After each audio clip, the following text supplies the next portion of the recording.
Kailangan tinuturo sa mga bata na matuto ng simpleng buhay. Yung anak ko bunso, si Jacob, kagagraduate ng college. Pinadala ko sa probinsya, sa Pangasinan, sa planta. Sabi ko, diyan ka magtatrabaho araw-araw, diyan ka matutulog, kasama mo kakain ng lunch at dinner yung lahat ng empleyado.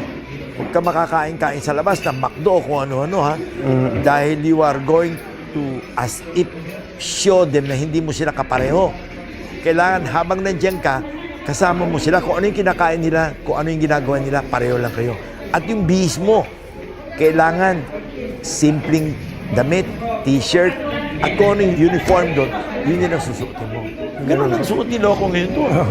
Ano po yung kwento niya tungkol siya? Na happy siya? Hindi, lahat ng anak ko, ganun ko pinalaki. Yung anak kong panganay si Paul, nung siya ay elementary, pinapadala ko yan doon sa talyer ni Mr. Kawangko.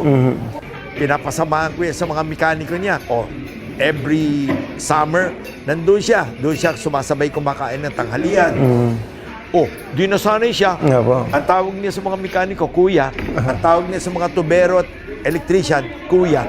Ay, lumaki na maayos. Hindi ko po problemahin yun. Pare, kung pinalaki mo yung mga anak mo malalaking ulo, baka makipagsunto ka sa security guard sa kalye yun.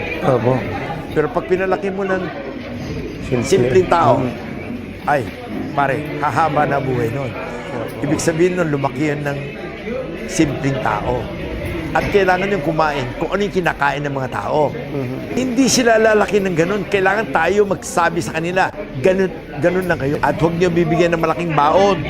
Huwag niyo rin bibigyan ng baon. Kailangan magdala sila ng pagkain. Yun ang baon nila sa eskwela. Huwag yung pupunta sa eskwela at kung ano binibili.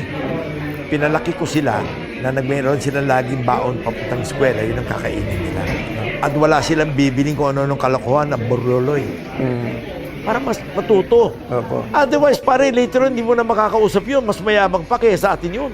Lahat ng anak ko, ang tawag sa katulong namin sa bahay, ate. Ang tawag sa lahat ng kasama namin sa bahay, driver or mekaniko, kuya. That's how I brought them up.